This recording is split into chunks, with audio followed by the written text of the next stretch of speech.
అందరికీ నమస్కారం అండి. ఈరోజు కథ. ప్రతిరోజు తెల్లవారేసరికి వచ్చే అనూష ఈరోజు లేటుగా వచ్చింది. ముఖం అంతా బాగా వాచిపోయి ఉంది. కళ్ళు ఏడ్చి ఏడ్చి ఎర్రగా చింతనిప్పుల్లాగా ఉన్నాయి. తన వాలకం చూసి ఇదేంటి ఇలా ఉంది, ఏమైనా గొడవ పడ్డారా అని అనుమానం వచ్చింది సరస్వతికి. ఏంటమ్మా అలా ఉన్నావు అని అడిగింది సరస్వతి. ఏం లేదమ్మా, మామూలుగానే ఉన్నాను అన్నది అనూష. నీ మొహం చూస్తే తెలిసిపోతుందిలే. కిరణ్ ఏమైనా అన్నాడా నిన్ను అడిగింది సరస్వతి. మౌనంగా తన పన్ను తాను చేసుకుపోతోంది అనూష. ఏమి జరిగిందో అర్థం కాక తను మౌనం వహించింది సరస్వతి.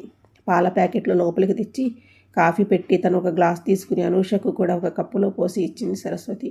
ఇంతలో కిరణ్ వచ్చాడు. కిరణ్ అనూష భర్త, అపార్ట్మెంట్లో వాచ్మెన్. చాలా మంచివాడు. ఎవరు ఏ పని చెప్పినా విసుక్కోకుండా చేస్తూ ఎంతో మంచి పేరు తెచ్చుకున్నాడు. అనూష కూడా అతనికి తగ్గట్టుగానే చాలా మంచిది. అపార్ట్మెంట్లో అందరికీ ఇంట్లో పనులు చేస్తూ చాలా మంచిగా ఉంటుంది. కానీ ఎందుకు అలా ఉందో తెలియలేదు. వచ్చిన కిరణ్ ఏమీ మాట్లాడకుండా అనూషకు ఏదో సైగలు చేశాడు. సరస్వతి బయటకు వచ్చి ఏమన్నా కావాలా కిరణ్ అని అడిగింది. లేదు మేడం, సార్ గారు నిద్ర లేచారా? ఇంకా లేవలేదు కిరణ్ అని చెప్పింది సరస్వతి. నేను సార్ గారితో కిందకి వచ్చాక మాట్లాడతాను అని కిరణ్ వెళ్ళిపోయాడు. అనూష కూడా తన పని అయిపోవడంతో వెళ్ళిపోయింది. భర్త లేవగానే ఆయనకు కూడా కాఫీ ఇచ్చి అనూష చాలా డిస్టర్బ్గా ఉంది అనే విషయాన్ని చెప్పింది సరస్వతి. సరే, వాళ్ళు ఏమీ చెప్పకుండా మనం ఏం చేస్తాం అనుకొని సైలెంట్గా ఉండిపోయారు ఇద్దరును. మధ్యాహ్నం అయ్యేసరికి కింద నుంచి పెద్ద పెద్దగా కేకలు వినిపిస్తున్నాయి. ఏమిటి గ్రౌండ్ ఫ్లోర్లో గొడవ అనుకుంటూ కిందకి దిగారు. కింద అనూష్ కిరణ్ గొడవ పడుతున్నారు. కిరణ్ బండి మీద వేగంగా ఎక్కడికో వెళ్ళిపోయాడు. అసలు ఏం జరిగిందో అర్థం కాక చూస్తూ ఉండిపోయారు సరస్వతి దంపతులు. హైదరాబాద్లో అపార్ట్మెంట్ కొనుక్కొని పనివాళ్ల కోసం వెతుకుతున్న టైంలో అనూష ఇంట్లో పని చేయడానికి వచ్చింది. పనంతా చకచకా చేస్తూ శుభ్రంగా ఉంటూ ఎంతో ఆకట్టుకుంది. ఆమె భర్త కిరణ్ ట్యాక్సీ డ్రైవర్. కానీ పాప బాబు చిన్నవాళ్ళుగా ఉండడం వల్ల వాచ్మెన్ డ్యూటీ చేయడానికి ఒప్పుకున్నాడు. చిన్న సంసారం, చిలకా గోరించలాగా ఉండేవాళ్ళు. ఎప్పుడు ఒకళ్ళని విడిచి ఒకళ్ళు ఉండేవారు కాదు. సంతలో కూరలు తెచ్చుకోవాలన్నా ఇద్దరు పిల్లల్ని కూడా తీసుకుని బండి మీద వెళ్ళేవాళ్ళు. చూడగానే ఎంతో అన్యోన్యమైన జంట అనిపించేలాగా ఉండేవాళ్ళు. ప్రతిరోజు మల్లెపూలు పెట్టుకుని చక్కగా పనికి వచ్చేది అనూష. ఎక్కడికి వెళ్ళినా ఇద్దరూ కలిసి వెళ్తూ ఉండేవారు. అటువంటి వాళ్ళకి గొడవలు వస్తాయని ఎవరు ఊహించను కూడా ఊహించలేరు. కానీ అది బయటకు మాత్రమే కనిపించేది, లోపల జరిగేది వేరు. అనూషకు 16 ఏళ్లకే పెళ్లి చేశాడు వాళ్ళ నాన్న. ఎందుకంటే వాడు ఒక తాగుబోతు. తాగితే ఎవరో కూడా అర్థం కాదు. అందుకే తొందరపడి పెళ్లి చేశాడు. కానీ అప్పటికే కిరణ్కి పెళ్లి అయ్యింది, పిల్లలు కూడా ఉన్నారు. కానీ ఆ విషయం దాచిపెట్టి మళ్ళీ పెళ్లి చేసుకున్నాడు.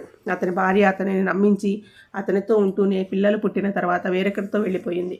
అప్పటి నుండి కిరణ్కి అనుమానం బాగా పెరిగిపోయింది.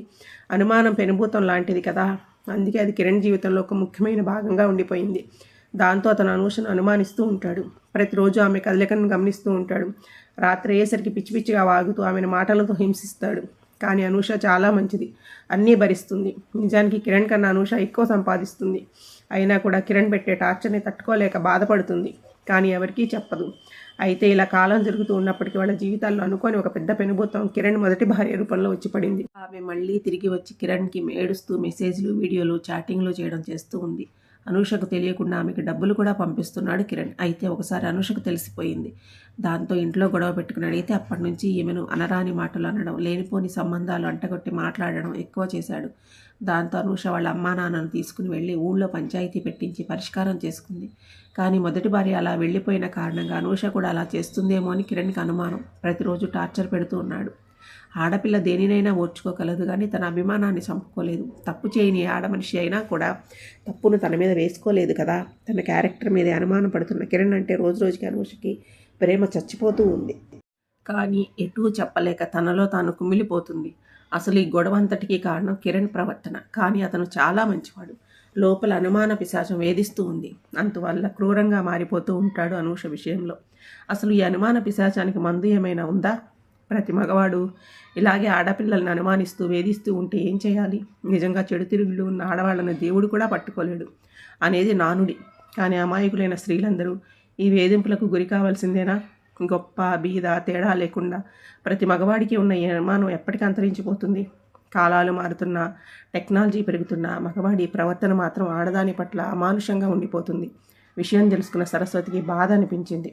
చరిత్ర పునరావృతం అవుతున్నది అనిపించింది. తన జీవితం ఒక్కసారిగా గుర్తుకు వచ్చింది. 30 సంవత్సరాలు వెనుకకు వెళ్ళిపోయి తన జీవితంలోకి తొంగి చూస్తే జరిగిపోయిన విషయాలు ఆమె మనసుని కలవరపరిచాయి. ప్రతి ఆడదాని జీవితంలో మగవాడి పాత్ర మంచిగా అయినా చెడ్డగా అయినా ఎంత గట్టిగా ముద్ర వేసుకుంటూ ఉందో వారి జీవితాలే దానికి సాక్ష్యంగా నిలుస్తాయి. డిగ్రీ రిజల్ట్ వచ్చిన రోజు పీజీ చేస్తాను నానా అని పట్టుబట్టింది సరస్వతి. వద్దులే అమ్మా, నిన్ను పెళ్లి చేసుకుంటాని మన ఊర్లోనే ఉన్న శివ అడుగుతున్నాడు. శివ ఇంటర్ డిస్కంటిన్యూస్ కదా. అన్నయ్య ప్రశ్నకు సమాధానంగా నాన్న మనల్ని ప్రేమించే వాళ్ళని చేసుకుంటే మనల్ని బాగా చూసుకుంటారు. చెల్లిని శివ ఇష్టపడుతున్నాడు, అందుకే బాగా చూసుకుంటాడు. పెళ్లి చాలా ఘనంగా జరిగింది. ఆ తర్వాతే తెలిసింది శివకు చెప్పుడు మాటలు వినే అలవాటు ఉందని. ఇంట్లో చేరిన చెల్లెలు బాగా నూరిపోసింది. తనకంటే ఎక్కువ చదువుకున్న భార్య తన మాట వినదని, ఎప్పుడూ చెప్పు కింద తేలులాగా అణిచి ఉంచాలి అని హితబోధ చేసింది. దాంతో ఏ విధంగా అణిచిపెట్టి ఉంచాలి అని ఆలోచించి అనుమానం అనే ఒక వెర్రి ఆలోచనకు తెరదీశాడు. శివ పెళ్ళైన కొత్తలో కొన్ని రోజులు బాగానే ఉన్నాడు, కానీ ఆ తర్వాత మొదలుపెట్టాడు టార్చర్. రాత్రి అయ్యేసరికి మాటలతో గుచ్చి చంపుతూ ఉండేవాడు. ఎటువైపు చూసినా తప్పు పట్టేవాడు. కజిన్స్తో కూడా మాట్లాడనిచ్చేవాడు కాదు.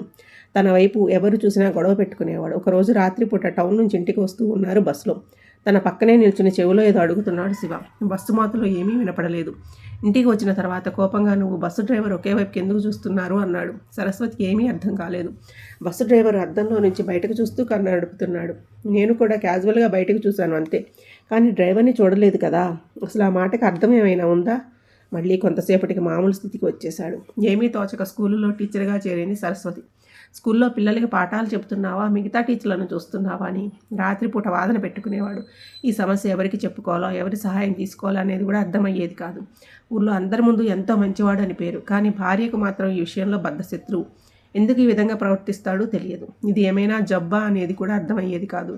ఇంకా పైగా మా నాన్నకి కూడా ఈ విధంగానే అనుమానం ఉండేది. మా అమ్మను ఇంట్లో పెట్టి తాళం వేసి బయటికి వెళ్ళేవాడు అని అదేదో పెద్ద ఘనకార్యంలాగా పోజు కొడుతూ చెప్పేవాడు. ఒక్కరోజు భోజనం కూడా చేయకుండా ఆవేదనతో ఏడుస్తూ పడుకుని పోయేది సరస్వతి. ప్రతిరోజు ఉండే భాగవతమే కదా అని సరస్వతి సర్దుకుపోయేది. అలా చాలా రోజులు గడిచిపోయాయి.